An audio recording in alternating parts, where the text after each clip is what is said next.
बिस्मिल्लाहिर्रहमानिर्रहीम। मैं हूँ शौकत मुगल और आप देख रहे हैं वॉइस ऑफ पाकिस्तान उर्दू। इस वक्त मैं इस्लामाबाद पार्लियामेंट हाउस में मौजूद हूँ और मेरे साथ बड़े सीनियर जर्नलिस्ट सरदार तैयब साहब मौजूद हैं। सरदार तैयब साहब, ये मुझे बताएं कल के हवाले से कि क्या कल जो वर्करों के साथ हुआ है या जो पार्लियामेंट के अंदर हुआ है, आप इसको किस नज़र से देख रहे हैं? तो सर बहुत बहुत शुक्रिया भाई साहब, पाकिस्तान में वक्त देने का। आप मसला हमारा मुसलसल लेते रहते हैं, खासतौर ऐसे जब बड़े इवेंट्स होते हैं उनके प्रोटेस्ट के हवाले से। तो साहब आप भी माशाल्लाह बड़े पुराने सहाफ़ी हैं, एडिटर हैं, आपकी इतनी एक अखबार है। तो आप खुद सोचें कि इतना बताया गया था, बराज चढ़ा के बड़ी बड़ी सुर्खियाँ लगी थी कि जी 14 को ये हो जाएगा, ऐसे हो जाएगा, होगा फलां होगा। अब क्योंकि 14 अगस्त भी कहा जाए कि 14 अगस्त को भी ये तरीक चलेगी है, उस दिन भी एक मखसूस एहतजाज होगा।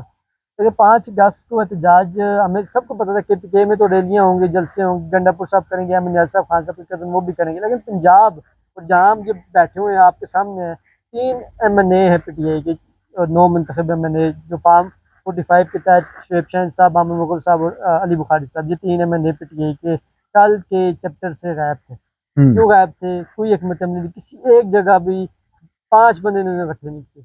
मैं कहते नहीं, दफ़ा 144 लगा था पार्लियामेंट हाउस में। हम थे पूरा दिन, हमने सोचा कि हम इनके साथ अपनी DSNGs के साथ अडियाला जाएंगे और कवर करेंगे। मैंने पहुँच रहे हैं अडियाला तो हम इनको कवर करेंगे। आपके सामने आप भी मौजूद थे कल, यानी शायद के तौर पर हम दोनों मौजूद थे और भी साथी हमारे कोलीग्स मौजूद थे। किस तरीके से लॉबी से 2 बजे उन्होंने निकलना था। पहले उन्होंने कहा जी 10 बजे KPK हाउस आ जाए, हम KPK हाउस से अडियाला जेल जाएंगे।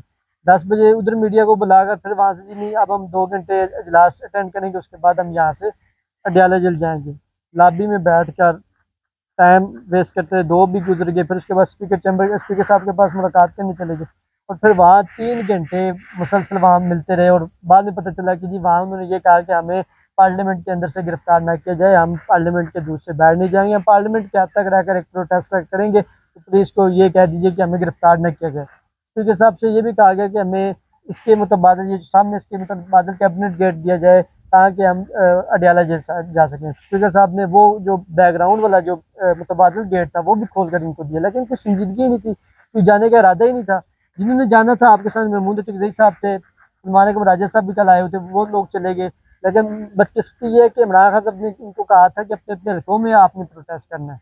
सलमान राजा साहब को यहाँ नहीं होना चाहिए था, सलमान राजा साहब को अपने लाहौर बाई हल्के में होना चाहिए, वहाँ लाहौर की लोगों को निकालना चाहिए था, वहाँ लीड करना चाहिए था। वहाँ अगर उनको गिरफ्तारी बनती तो गिरफ्तारी देते। गिरफ्तारियों से अगर आप लोग अभी डर जाएंगे तो फिर ये क्या नुकता है रूज है। तो मैं समझता हूँ ये नाकाम तरीन हुई है ये तहरीक PTI की। और इसमें PTI के जो लीडरशिप है उसका बड़ा अहम किरदार है। और मैं समझता हूँ कि ये नलायकी और नायाली शेर अफजल के बगज़ में इन्होंने की है। और शेर अफजल मरवत जैसा भी था, तनकीद ज़रूर करता था, पार्टी में अभी भी कर रहा है। मरवत ने कहा था कि भाई ये लोग अगर बाहर निकल के तो मैं इनसे माफ़ी मांगूंगा, खुलेआम TV पे कहा था, तो क्यों नहीं निकले? आप मरवत को गलत साबित करते। मरवत तो आज भी सच्चा है, उसके साथ अवाम थी, उससे लोग, क्योंकि वो सच्चा सच्ची बातें करते, जो अवाम चाहती वही बातें करता है, अवाम उसके साथ निकलते भी हैं। अब ये मुनाफिकों का टोला जो इस वक्त PTI पे काबज है, मैं समझता हूँ कि इनको नजरसानी करनी चाहिए। और मेरे इत्तला के मुताबिक जब ये इमरान खान साहब पर रिपोर्ट पंजाब की जाएगी तो इमरान खान साहब इस तंजीम का न सिर्फ नोटिस लेंगे और बल्कि जेल आने से पहले, वो बाहर आने से पहले ये पार्टी की तंजीमें नो भी करेंगे और बड़े पैमाने पर तब्दीलियाँ होंगी, बड़े उहदे इधर उधर होंगे। ये बहुत बड़ी खबर मैं आपको दे। आइंदा के लिए ये जो MNA इमरान खान ने जिन लोगों को टिकट दिए थे, ये आइंदा के लिए ये उम्मीद ना रखें। सरदार साहब, क्वेश्चन मेरा ये है कि क्या समझते हैं कि कल इन लोगों को पार्लियामेंट में आना चाहिए था? क्यों आए? क्या इनको अपने हलकों में जाना चाहिए था अपने वर्करों के साथ? जिन वर्करों ने इनको मुंतखब करके भेजा है वो वर्कर तो बेयार मददगार रहा।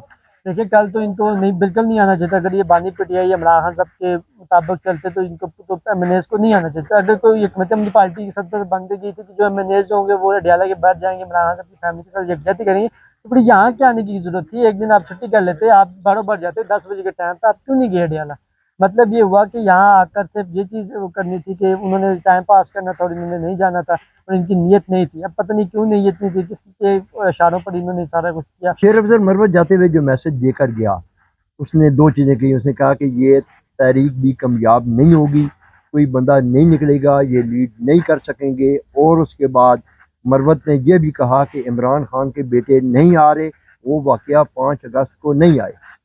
देखें, अब 5 अगस्त को तो खैर उनके बेटों ने नहीं आना था। इस बात से मैं इमरान साहब से इख्तिलाफ ज़रूर करूँगा, क्योंकि उनके बेटे आएंगे, वो तहरीक शरीक का हिस्सा नहीं बनेंगे, लेकिन इमरान खान साहब को मिलने आएंगे। और इमरान खान साहब की उनकी जेल में उनकी 6 माह बाद उनकी बात भी करवाई गई थी, 1.5 घंटे से ज़्यादा। तो बच्चे तो आ रहे हैं, लेकिन वो सिर्फ इमरान खान को मिलेंगे, जस्ट मिलकर वो चले जाएंगे, तहरीक वगैरह का वो हिस्सा नहीं बनेंगे। लेकिन अगर इस चीज़ से भी खौफजदा है हुकूमत, तो ये गलत बात है। उनके वीज़े वगैरह नहीं जारी कर रही है, उनको इजाज़तनामा नहीं हमारी हुकूमत दे रही।